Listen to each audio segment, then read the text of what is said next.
ಮದುವೆಲ್ಲಾದ ಅನಾಹುತ ನಿಮ್ಗೆಲ್ರಿಗೂ ಗೊತ್ತೇ ಇದೆ. ಈಗ ನನ್ನ ಹೆಂಡತಿ ಮಗ ನನ್ನಿಂದ ದೂರ ಆಗಿದ್ದಾರೆ. ಅದಕ್ಕಾಗಿ ನನ್ನ ತಮ್ಮನ ಮಗ ಅಮಾಸೆನ ದತ್ತು ತಗೊಂಡು ನನ್ನ ತಂಗಿ ಮಗಳು ಕೊಟ್ಟು ಮದುವೆ ಮಾಡಬೇಕು ಅಂತ ತೀರ್ಮಾನ ಮಾಡಿದ್ದೀನಿ.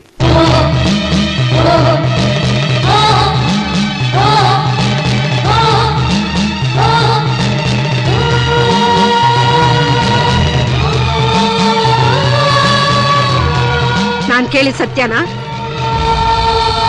ಯಾಕೆ ಸುಮ್ಮನೆ ಇದ್ದೀರಿ? ಜವಾಬ್ ಕೊಡಿ. ಹೌದು. ಬೇಷ್. ನನ್ನ ಹೊಟ್ಟೆಲಿ ಹುಟ್ಟದೇ ಇದ್ರು ನಮ್ಮನ್ನೇ ಅಪ್ಪ ಅಮ್ಮ ಅಂತ ನಂಬ್ಕೊಂಡಿರೋ ನಮ್ಮ ಮಗನ್ ಜಾಗದಲ್ಲಿ ಬೇರೆ ಅವನ್ನ ತರ್ತಾ ಇದ್ದೀರಾ? ತಾನು ಅನಾಥ ಅಂತ ಗೊತ್ತಾದ ಮೇಲೂ ತನ್ನ ಹೆತ್ತ ತಂದೆ ತಾಯಿ ಯಾರು ಅಂತ ಕೂಡ ತಿಳ್ಕೊಳ್ಳೋಕು ಇಷ್ಟ ಪಡದೆ ನಮ್ಮನ್ನೇ ಅಪ್ಪ ಅಮ್ಮ ಅಂತ ಪೂಜಿಸ್ತಾ ಇರೋ ನಮ್ಮ ಮಗನಿಗೆ ದ್ರೋಹ ಬಗೀತೀರಾ? ಹಾಗಾದ್ರೆ ನನ್ನ ನಿರ್ಧಾರನೂ ಕೇಳಿ ನೋಡಿ.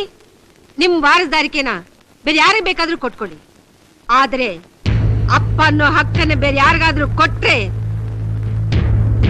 ನಿಮ್ ಚಿತಿಗೆ ಕೊಳ್ಳಿ ಇಡೋಕು ಬಿಡಲ್ಲ ನಾನು.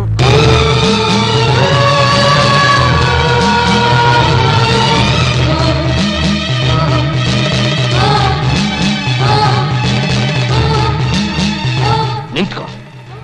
ಎಲ್ಲೋಗಿದ್ದಮ್ಮ? ಅಪ್ಪನಿಂತವ ಜಗಳ ಆಡಕ? ಅಪ್ಪಯ್ಯ ನಮ್ ಶತ್ರು ಅಲ್ಲಮ್ಮ. ಆ ಚಿಕ್ಕಪ್ಪ ಅವನ ಮಗ ನಮ್ ಶತ್ರುಗಳು. ನಮ್ ಜೀವನದಲ್ಲಿ ಅವರು ಚದುರಂಗದ ಆಟ ಆಡ್ತಾವ್ರೆ. ಹೌದು ಮಗ, ಆದ್ರೆ ಇದನ್ನೆಲ್ಲ ನಿಮ್ಮ ಅಪ್ಪನಿಗೆ ಹೇಗೆ ಹೇಳಿ? ಅವರಂತೂ ಅವ್ರನ್ನೇ ನಂಬಿಟ್ಟಿದ್ದಾರೆ. ನೀನ್ ಏನು ಯೋಚನೆ ಮಾಡ್ಬೇಡಮ್ಮ. ಸಂಬಂಧಿಕರಾದ್ರೂ ಶತ್ರು ಅಂತ ಕೃಷ್ಣ ಪರಮಾತ್ಮ ಭಾಗವತದಲ್ಲಿ ಹೇಳಿದ್ದನ್ನ ನಾನ್ ಮರ್ತು ಬಿಟ್ಟಿದ್ದೆ. ಈ ಗ್ರಹಗಳೆಲ್ಲ ಸೇರ್ಕೊಂಡು ಆಕಾಶಕ್ಕೆ ಏಣಿ ಆಗ್ತಾವೆ. ನಾನು ಅವ್ರನ್ನ ಅಟ್ಟ ತಕೋಬಿಡಲ್ಲ. ಪಟೇಲ್ರೆ, ನಿಜವಾಗ್ಲೂ ಹೇಳ್ತಾ ಇದ್ದೀರಾ ಇಲ್ಲ ಅಮ್ಮನ್ ಸಮಾಧಾನ ಪಡ್ಸಕ್ಕಂಗಂದ್ರ? ಮಧು, ನೀನ್ ಗಂಟು ಬುಟ್ಟೆ ಕಟ್ಕೊಂಡು ರೆಡಿಗಿರು. ಏನ್ ಮಾಡ್ಬೇಕು ಅಂತ ನಾನು ಹೇಳ್ತೀನಿ. ಪಟೇಲ್ರೆ, ಈಗ ನಾನು ಏನ್ ಮಾಡ್ಲಿ? ನಾವು ಆಡೋ ನಾಟಕಕ್ಕೆ ಸ್ಪರ್ಧೆ ಹೇಳಿದೆ.